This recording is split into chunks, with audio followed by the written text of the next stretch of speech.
Hello student, welcome to my YouTube channel Mohan pharmacy and today we will discuss about digestive system. Student, आज हम लोग बात करेंगे कि डाइजेस्टिव सिस्टम क्या होता है, डाइजेशन में कौन कौन सी प्रोसेस इन्वॉल्व होती हैं एंड ऐसे कौन कौन से ऑर्गन हैं जो कि इन्वॉल्व होते हैं डाइजेस्टिव सिस्टम में। ठीक है, या डाइजेस्टिव सिस्टम में ऐसे कौन कौन से ऑर्गन हैं जो कि पाए जाते हैं। अब हम लोग समझेंगे कि डाइजेशन क्या होता है। ठीक है, चलिए देखते हैं कि it is a process of converting complex food into small nutrition.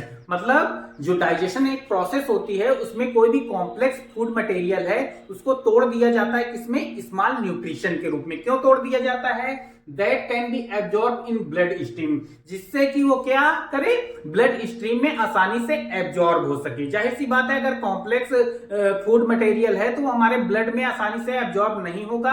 अब एब्जॉर्ब नहीं होगा तो हमारे बॉडी को हमारे बॉडी पार्ट्स को अगर न्यूट्रिशन की जरूरत होगी तो नहीं पहुंच पाएंगे। इसलिए अगर उनको स्मॉल न्यूट्रिशन में अगर तोड़ दिया जाएगा, स्मॉल न्यूट्रिशन में टूट जाएंगे तो हमारे ब्लड में चले जाएंगे, और ब्लड स्ट्रीम में जब चले जाएंगे तो हमारे पूरे बॉडी में ब्लड क्या कहता है, मतलब सर्कुलेट होता रहता है। और सर्कुलेट होता रहता है तो उसी ब्लड के थ्रू जिस बॉडी पार्ट को जिस न्यूट्रिशन की जरूरत होती है वो ब्लड के थ्रू ही वहीं पे पहुंचा दिया जाता है। ठीक है, अब ये जो हमारे जो कॉम्प्लेक्स स्मॉल न्यूट्रिएंट है उनका क्या होता है कि which the body uses for energy. जो न्यूट्रिशन गए हैं स्मॉल न्यूट्रिशन ब्लड में, उसको बॉडी क्या किस रूप में यूज करती है, एनर्जी के रूप में यूज करती है, ग्रोथ में यूज करती है बॉडी के, एंड सेल के, कोई भी सेल अगर बॉडी में डैमेज हुई है तो उसको रिपेयर करने में भी जो न्यूट्रिशन की जरूरत होती है तो ये न्यूट्रिशन ब्लड के थ्रू ही वहां पे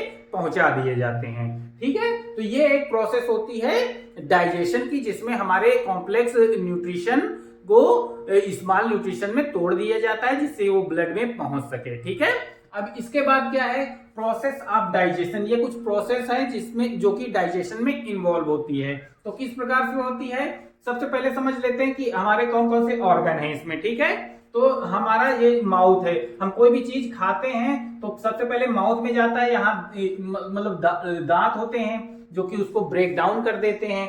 ठीक है, इसको आगे समझते हैं। यहाँ पे सलाइवरी ग्लैंड है, ये जो है ये ईसोफेगस कहलाएगा। ठीक है, आगे जो बढ़ेंगे तो ये लीवर है ना, फिर ये स्टमक है, स्टमक, फंडिस, बॉडी, पाइलोरस, 3 पार्ट होते हैं स्टमक के। फिर ये गाल ब्लैडर है ये यहाँ पे। ठीक है, इसके बाद ये पेनक्रियाज है जो पेनक्रियाटिक जूस निकालती है ना।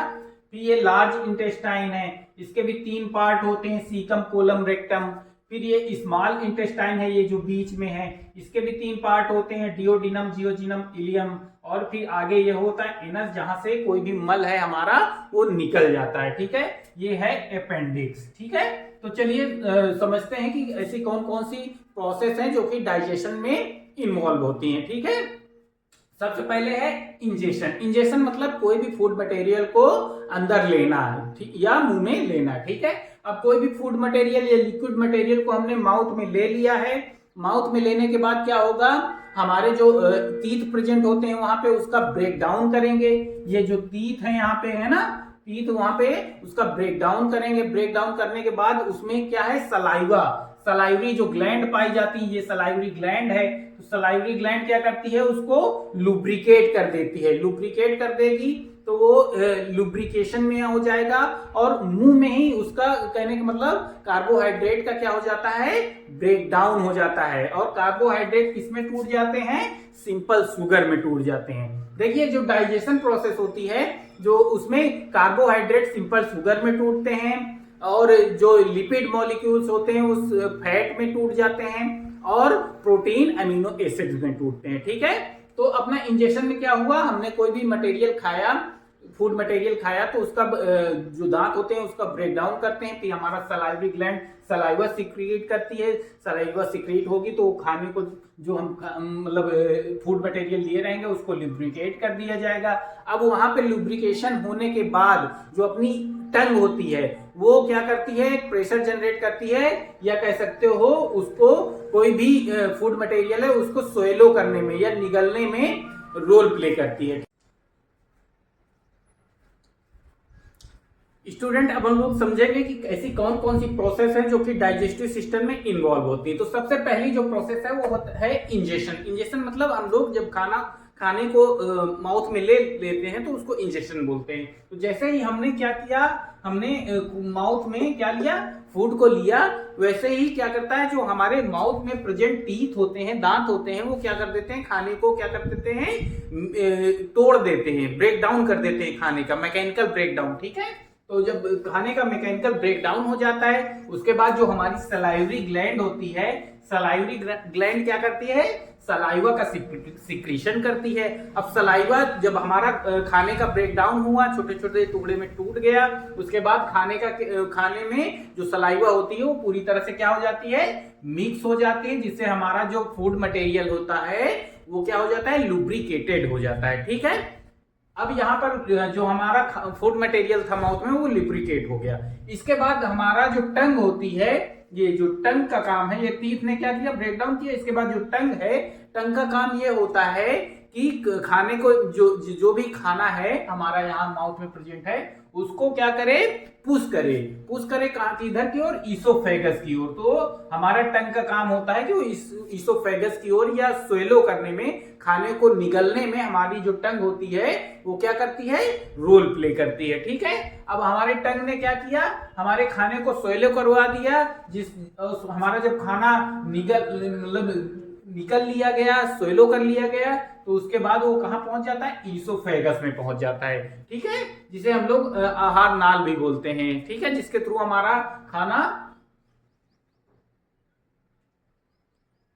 स्टमक में पहुंचता है। ठीक है स्टूडेंट, आप लोग ये समझ लीजिए कि ये जो माउथ से और ये एनस तक का जो रास्ता होता है, इसको हम लोग एलिमेंट्री कैनाल या जीआई ट्रैक के नाम से भी जानते हैं, गैस्ट्रोइंटेस्टाइनल ट्रैक या एलिमेंट्री कैनाल के नाम से जानते हैं। ठीक है, अब जैसे ही हमारा खाना ईसोफेगस में पहुंचा, ईसोफेगस के बाद वो कहां पे पहुंचता है, स्टमक में पहुंचता है। स्टमक भी अपना 3 पार्ट में डिवाइड होता है, ऊपर वाले पार्ट को फंडिस, बीच वाले पार्ट को बॉडी और नीचे वाले पार्ट को पाइलोरस के नाम से हम लोग जानते हैं। ठीक है, और जो हमारा स्टमक होता है वो 4 लेयर्स यहाँ पे पाई जाती हैं हमारे स्टमक में, जो कि कुछ इस प्रकार से, जो ऊपरी लेयर होती है सबसे, वो होती है म्यूकोसा, जो कि हमारे गैस्ट्रिक जूस निकालते हैं। गैस्ट्रिक जूस मतलब एसिड वगैरह है, हाइड्रोक्लोरिक एसिड है, एंजाइम है या हार्मोन्स है, इनको हमारा जो म्यूकोसा लेयर होती है वो निकालती है। इसके बाद दूसरी लेयर होती है, उसके नीचे की लेयर सब म्यूकोसा होती है। सब म्यूकोसा क्या करती है, जो हमारी म्यूकोसा लेयर होती है उसको न्यूट्रिएंट प्रोवाइड कराती है।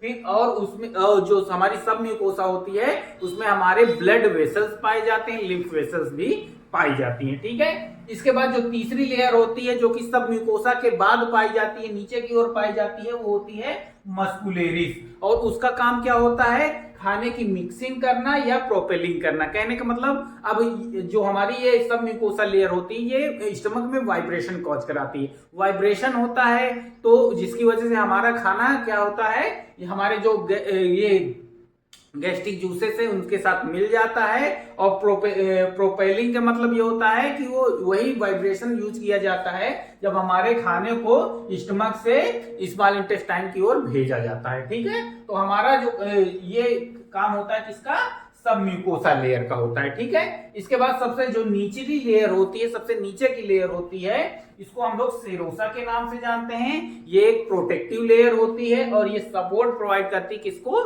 स्टमक को। ठीक है, तो ये कुछ काम होते हैं, जो 4 लेयर होती हैं स्टमक में, ये कुछ इनके काम होते हैं। ठीक है, अब हमारा खाना क्या हुआ, यहाँ पे स्टमक में आया, स्टमक में यहाँ पे जो गैस्ट्रिक जूसेस थे उनके साथ मिला, और मिलने के बाद एक चाइम का फॉर्मेशन कॉज किया, चाइम बनाया, और चाइम बनाया, और जो हमारे प्रोटीन मटेरियल होता है वो हमारा यहीं पे डाइजेशन उसका होता है, कहाँ पे, स्टमक में। ठीक है, कह सकते हो ब्रेक डाउन होता है प्रोटीन का।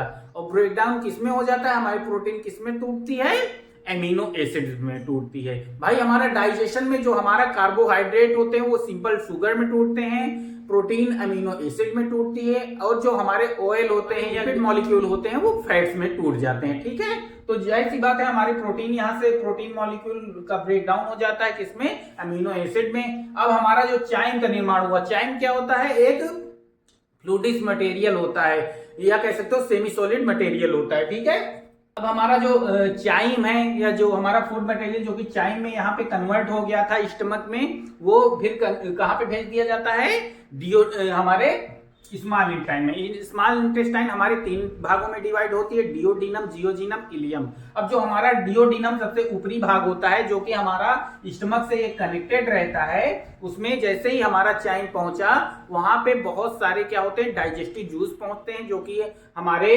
पेनक्रियाज से मतलब निकलते हैं, जिसको हम लोग पेनक्रियाटिक जूस के भी नाम से जानते हैं, जिसको हम लोग डाइजेस्टिव जूस भी कह सकते हैं एक तरह से, है ना।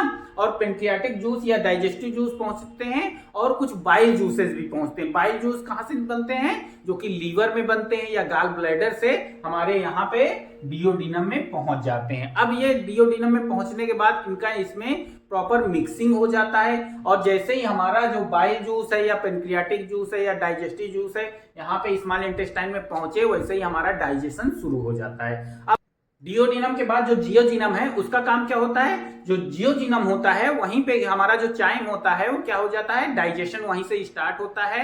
और चाइम जब डाइजेशन के बाद एब्जॉर्ब होना शुरू करता है तो वहां से सबसे ज्यादा क्या एब्जॉर्ब होता है, न्यूट्रिएंट्स एब्जॉर्ब होते हैं, ठीक है, कहां से, जियोजिनम से। और जो इलियम पार्ट होता है वहां से most of the nutrient, vitamin, minerals हमारे जो इलियम पार्ट होता है वहीं से क्या हो जाते हैं, एब्जॉर्ब हो जाते हैं, ब्लड में चले जाते हैं, ठीक है, ये यहां से, ठीक है।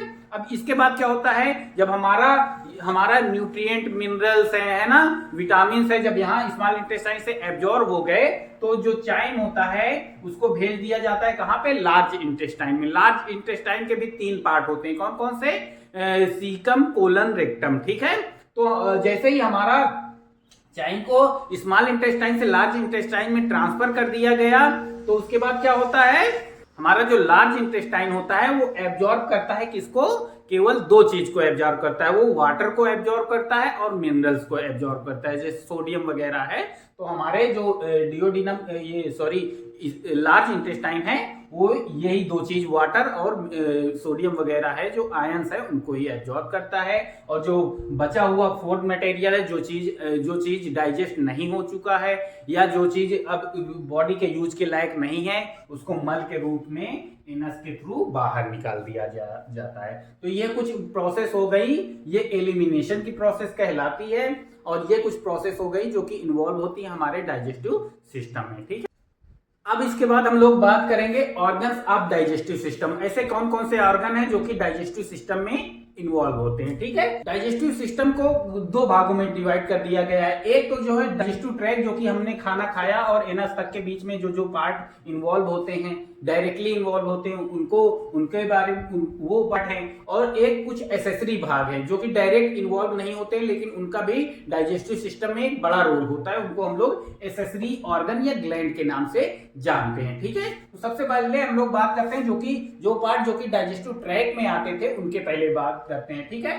तो जो फोरगट पहला पार्ट है, फोरगट मतलब जो गट, ये इंटेस्टाइन के ऊपर का जो पार्ट है। तो सबसे पहला जो ऑर्गन होता है वो है माउथ, ये वाला, ठीक है, माउथ, ठीक है। इसके बाद क्या है, ओरल कैविटी, ये जो खाली स्थान है ये ओरल कैविटी है। इसके बाद क्या है, फेरिंग्स है, ये यहाँ पे ये वाले पार्ट को क्या बोलते हैं, फेरिंग्स बोलते हैं। फेरिंग्स हमारी 3 भागों में डिवाइड होती है, नेजोफेरिंग्स, ओराफेरिंग्स एंड लैरिंजोफेरिंग्स में, ठीक है। इसके बाद क्या है, ईसोफेगस, ये वाले पार्ट को, ये, ठीक है, ये पार्ट क्या है, ईसोफेगस कहलाता है, ठीक है, जो कि हमारे स्टमक तक ले जाता है फूड मटेरियल को, ठीक है।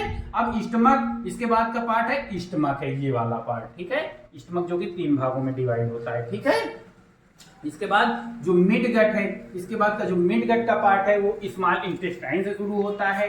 ये स्मॉल इंटेस्टाइन अपनी 3 भागों में डिवाइड होती है, डिओडिनम, जियोजिनम, इलियम में। ये डिओडिनम, जियोजिनम, इलियम। और इसके बाद लार्ज इंटेस्टाइन है, ये वाला पार्ट, ये है। तो लार्ज इंटेस्टाइन भी अपनी 3 भागों में डिवाइड होती है, सीकम, कोलम, रेक्टम के बाद में, ठीक है। इसके बाद हाइंड गट है जो कि एनस के रूप में, ये यहाँ से जहां से मल हमारा बॉडी से बाहर निकल जाता है, ठीक है। तो ये अपना पार्ट हो गए, ऐसे ऑर्गन हो गए जो कि डाइजेस्टिव ट्रैक्ट के अंदर आते हैं। अब कुछ एसेसरी ग्लैंड या ऑर्गन है उनके बारे में हम लोग बात करते हैं, ठीक है।